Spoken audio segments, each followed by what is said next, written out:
Hey guys, welcome back to World of Warships. Today we're taking a look at the Cossack B, partially because I think this is one of the strongest tier 8 destroyers, and it's in the Black Friday event, perhaps. This is a Black Friday ship, of course, and that usually means it comes with a deal. And I want to let you guys know which of these potential deals you can find on Black Friday. It's like a month away or something like that. Is going to be worth picking up if you're interested in spending money on this game. The other reason we're looking at the Cossack today is I had two kind of ridiculous games in this ship, just showing how insane this thing specifically can be.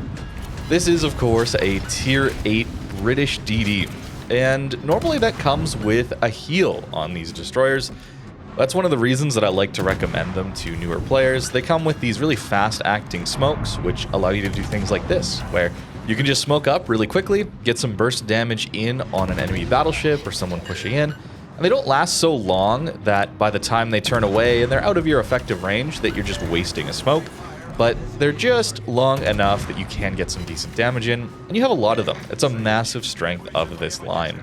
Cossack continues that just with more guns. This, of course, has 4 turrets rather than the usual 3 we see, and that means this ship does have a pretty decent alpha damage. The reload isn't that amazing on this ship, but it's still good enough that your damage output is really, really solid. The concealment is just ridiculous as well, much better than you would see on the Lightning, for example. This thing has 5.5 detect, I think. Just ridiculous for the amount of gun power. Perhaps that's to make up for the lack of the heal on this ship compared to the rest of the line. But when you compare it to other destroyers at its tier that also don't get heals, it's just suddenly way better. I think you have much better guns than a Benson, for example, and you're much stealthier. It's pretty difficult to deal with this ship, and that's one of the reasons it is so strong. The gun power combined with this concealment. You're seeing that here, combined with these smokes. I love these smokes. They're so handy to have on a flank like this as people are trying to push in. You'll notice we're basically alone here. Sure, there's an Eisenhower who's somewhat in our vicinity, and the carrier has been helping us out here and there. Fortunately for us, because these smokes are obviously blocking our line of sight, so to get any damage in, you'll notice I am trying to time it a little bit with when the carrier will be spotting for me. Something that is a bit of a problem, of course, if you are trying to just farm these guys as they come in as a destroyer. You are definitely looking to use your guns, because they're quite strong. But the torps are good too. You only get 4 of them. The reload is reasonably quick at around a minute.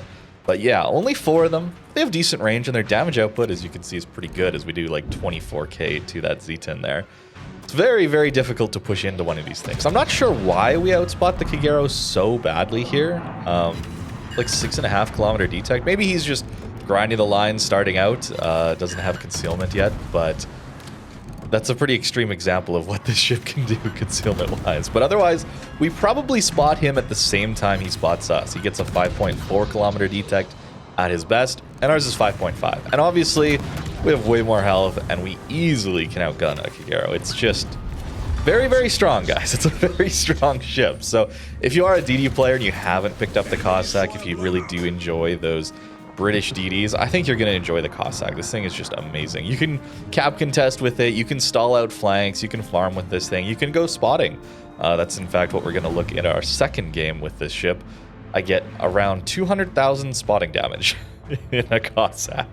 Yeah, it's a little ridiculous, so we'll do that in the next one. But for now, still want to show off the gun power that this ship has, since these battleships are pushing much more aggressively. There's nothing over here, right? It's just a Cossack and a Lexington helping, of course, but just a Cossack, right?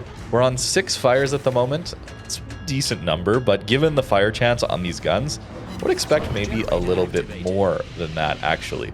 It's very, very powerful when dealing with battleships, just to rotate fires all over them. And these smokes, man, we still have 3 smokes left, sorry. 3 smokes left. We've used a bunch already, and we still have 3 of them. It's really your get out of jail free card, alongside just easy damage output.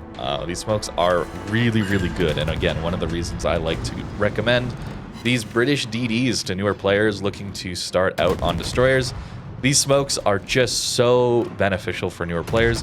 You can just feel okay with dropping one, even if it's not optimal, because you have so many left in reserve.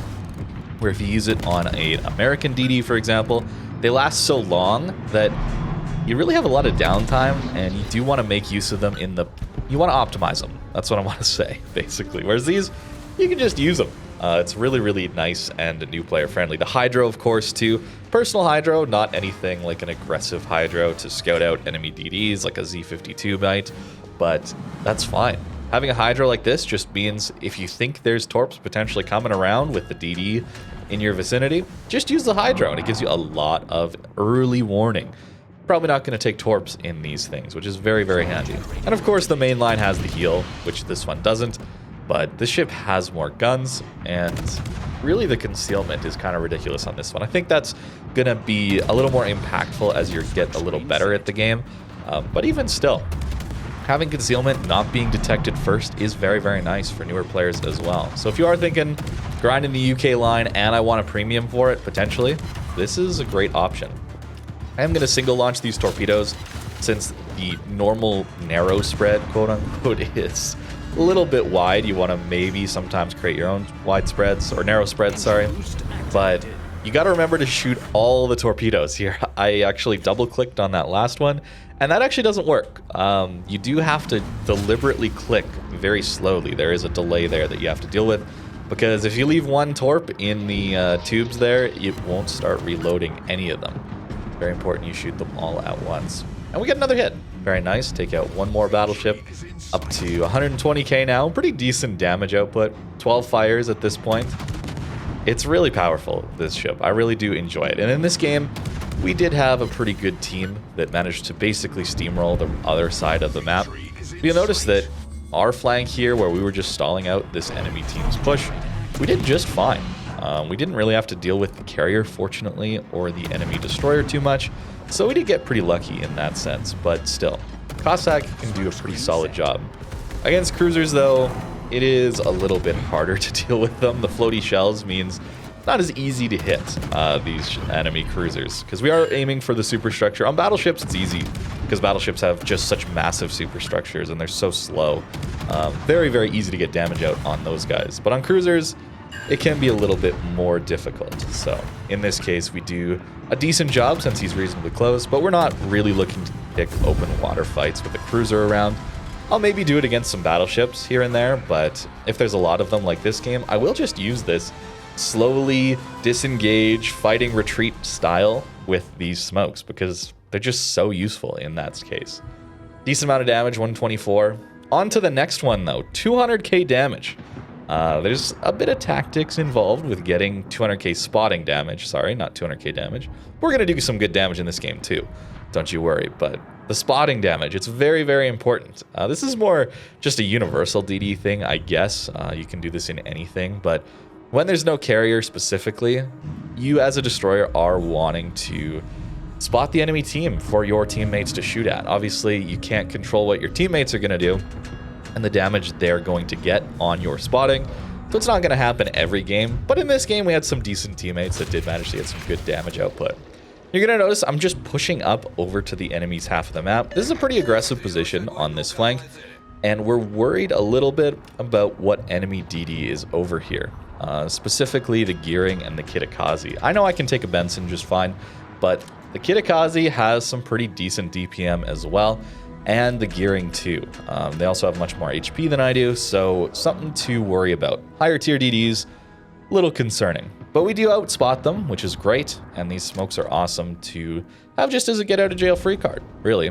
And I'm not pushing past this island into the enemy spawn, even though that looks like a really reasonable option right now. I just want to know that I have an escape route back to my teammates. I don't want to overcommit. And we're still getting great spotting from here. We're not getting damage, unfortunately. A bit of a bait might be to want to smoke up here and try and farm this GK as he's pushing in. But who's going to be spotting him?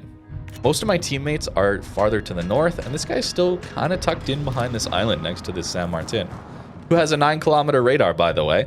Another reason to not play too aggressive is wait and see where these radars can be. Enemy sub in the area, we do notice that as well. And we're located. I don't think we were located at the beginning of this match necessarily. So, something to consider. It went away now, though, apparently. But there is probably a DD around or someone running radio location. So, we do want to pop our Hydro, potentially have those RPF torps coming at us. Makes it nice and easy to just avoid that. The GK pushes out, and I try to farm a little bit, but I kind of underestimated my teammates, I guess. They kind of nuked that guy much quicker than I thought they would. That's already 85k spotting damage, by the way. We're not even 5 minutes into this game. So pretty solid stuff already. Now we can start to get a little bit more aggressive, because we've seen now where this gearing is.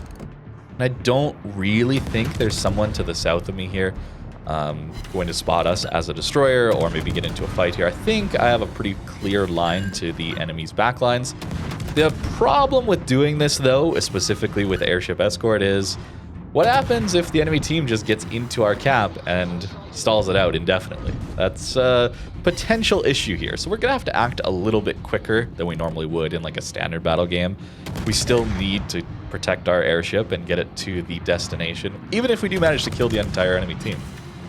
This NC probably going to go down pretty quickly here. Yeah, there he goes already.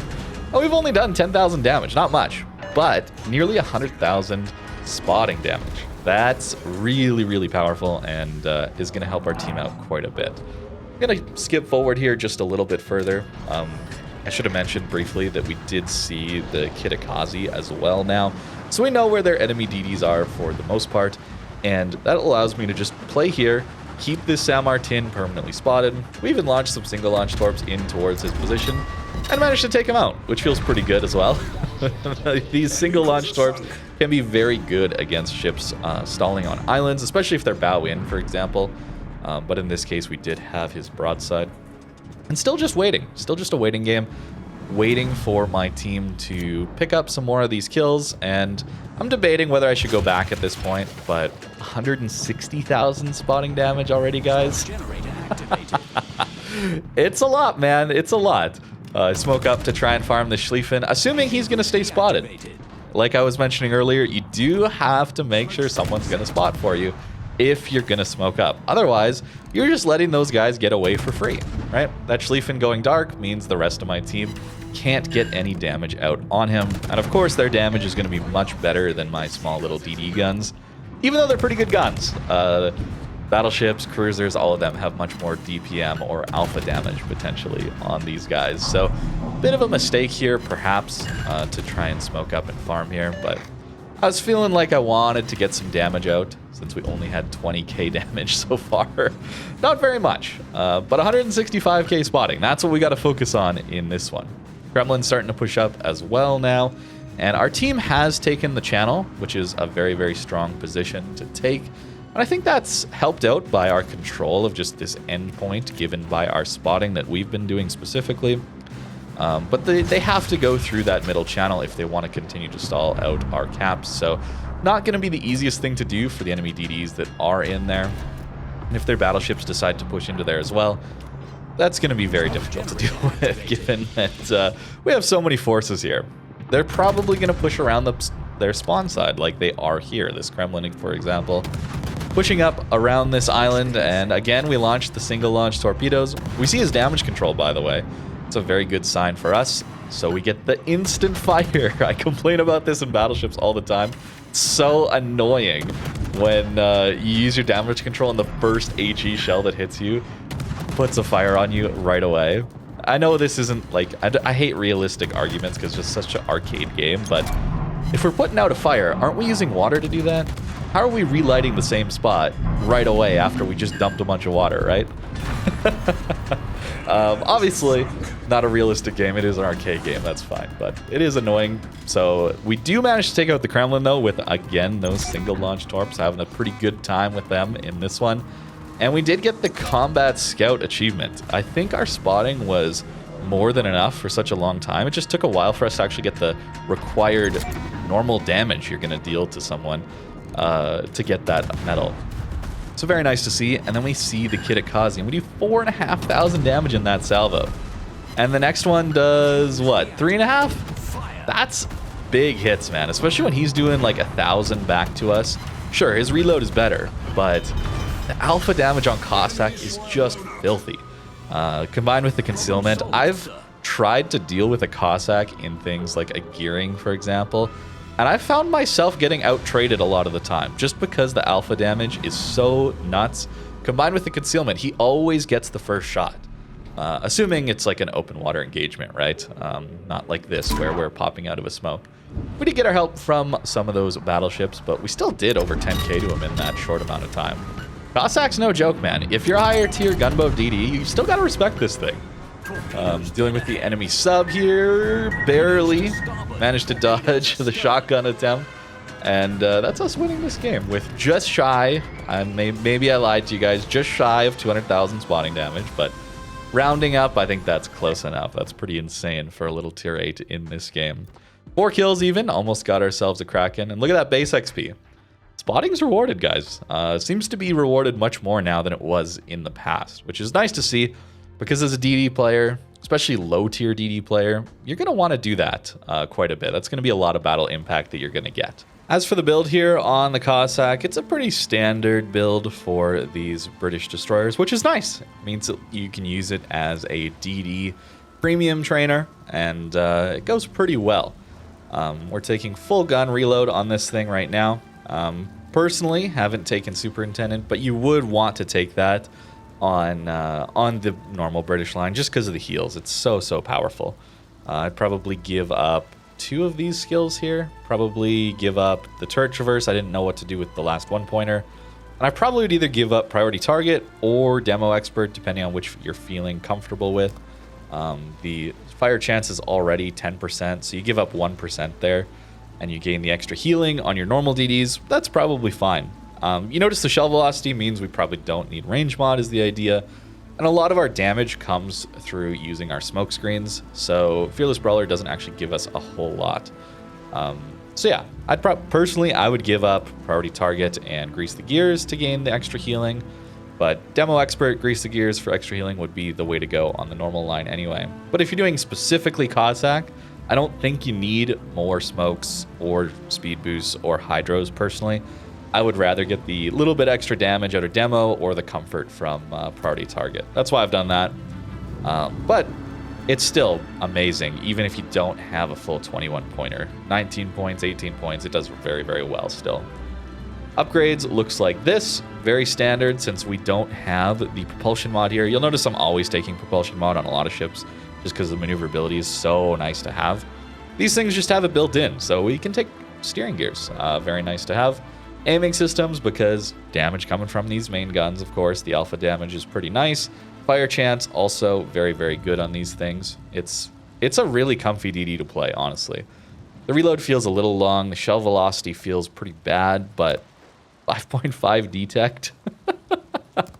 It's pretty nuts, man. 18,000 HP is decent at this tier. Not world beating, but decent. Certainly at tier 8, 18,000 is enough. Even though we don't get the healing, it's still very strong and enough to take a lot of these DD engagements, especially because you get the first one. You're the one outspotting all the other gunboats at this tier. You're only getting outspotted by like a Kagero or an Azaccio. And are you really worried about that by 0.1 kilometer? Not really. It's kind of ridiculous having this concealment on such a good gunboat DD, and it's very fun. So if you see this one on Black Friday and you're interested, I think this one is one of the best ones to look for if you're looking for those DDs at tier 8. So thank you very much for watching. I hope you guys enjoyed and have a great rest of your day.